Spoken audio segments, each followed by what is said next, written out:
কুম্ভ মেলায় যাওয়ার পথে গোঘাটের সাতবেরিয়া ও ভাদুরের মৃত ব্যক্তির পরিবারের পাশে প্রাক্তন বিধায়ক মানস মজুমদার রবিবার দুই পরিবারের সাথে দেখা করেন এবং পাশে থাকার আশ্বাস দেন তিনি।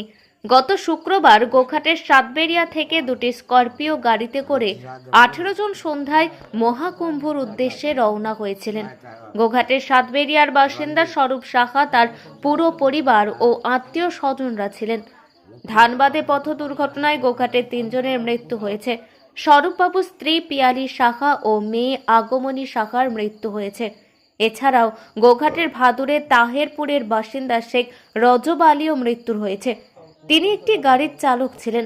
ঘটনায় তাদের পরিবার ও আত্মীয় স্বজনরা ভেঙে পড়েছেন। এদিন তাদের দুই পরিবারের সাথে দেখা করেন মানসবাবু। মানসবাবু কি বললেন? মানসবাবু বললেন তো চিকিৎসার ব্যবস্থা করবেন, সুব্যবস্থা করবেন। আমরা যদি হ্যাঁ বলি তাহলে এই পাশে নিয়ে আসা হবে। এখন একটু ইমপ্রুভ হচ্ছে, হোক 2-4 দিন পরেই সেটা আনা হবে। আপনার নাম? আমার নাম রাহুল রায়। কতটা পাশে পাচ্ছেন?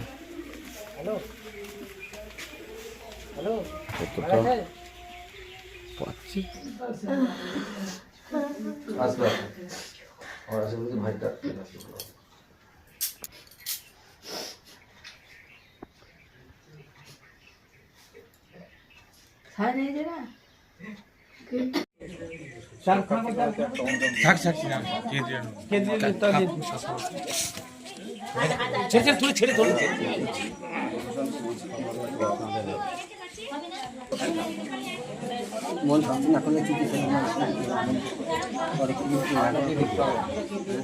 আপনাকে এখন দেখতে হবে, ছেলে তো চলে গেল।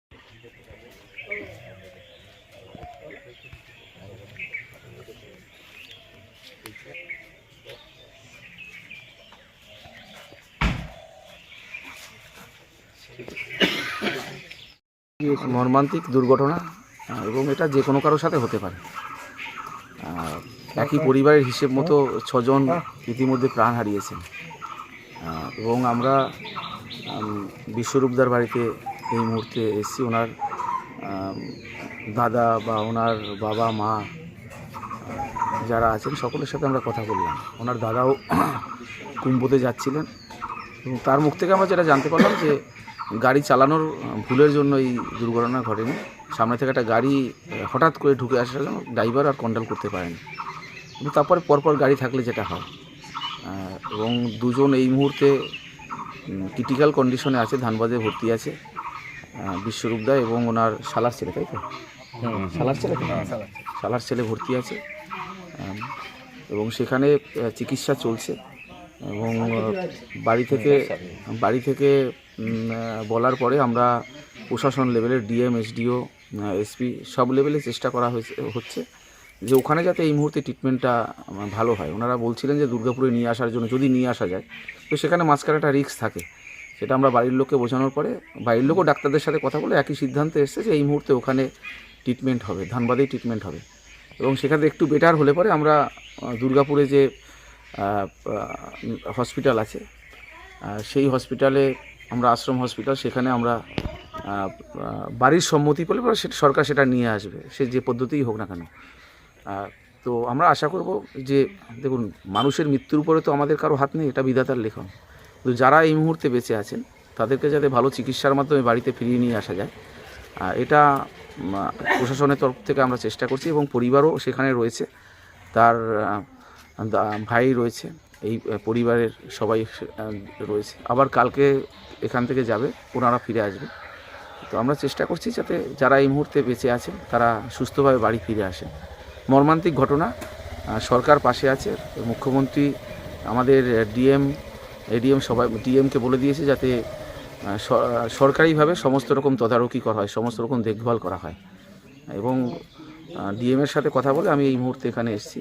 যেহেতু আমি এখানকার বিধায়ক ছিলাম, স্বাভাবিকভাবে এই পরিবারের লোকও তো হয়তো আমাদের ভোট দিয়েছে, তাদের প্রতি একটা দায়বদ্ধতা, ভোট দিক বানাতে একটা দায়বদ্ধতা, সেই দায়বদ্ধতা থেকেই আমরা পরিবারের পাশে দাঁড়ানোর জন্য এসেছি। এবং আশা করব যে ভালো চিকিৎসার মাধ্যমে বিশ্বরূপদা এবং শালার ছেলে ওনারা সুস্থ হয়ে বাড়ি আসবে এবং আরও যারা আছে তারা সবাই বাড়ি ফিরে আসবেন।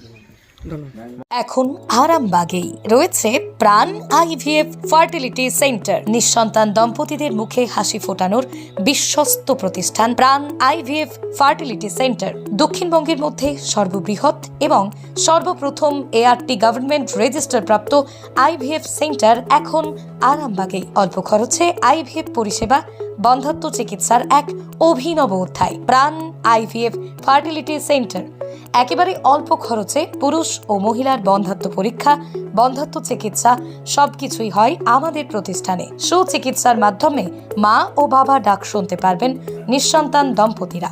তাহলে আর দেরি কেন? আজই যোগাযোগ করুন প্রাণ আইভিএফ ফার্টিলিটি সেন্টারে। ঠিকানা বসন্তপুর, আমতলা, 2 নম্বর রেলগেট, আরামবাগ, হুগলি। যোগাযোগ নম্বর 7865858781 অথবা যোগাযোগ করুন 7908098172 এই নম্বরে।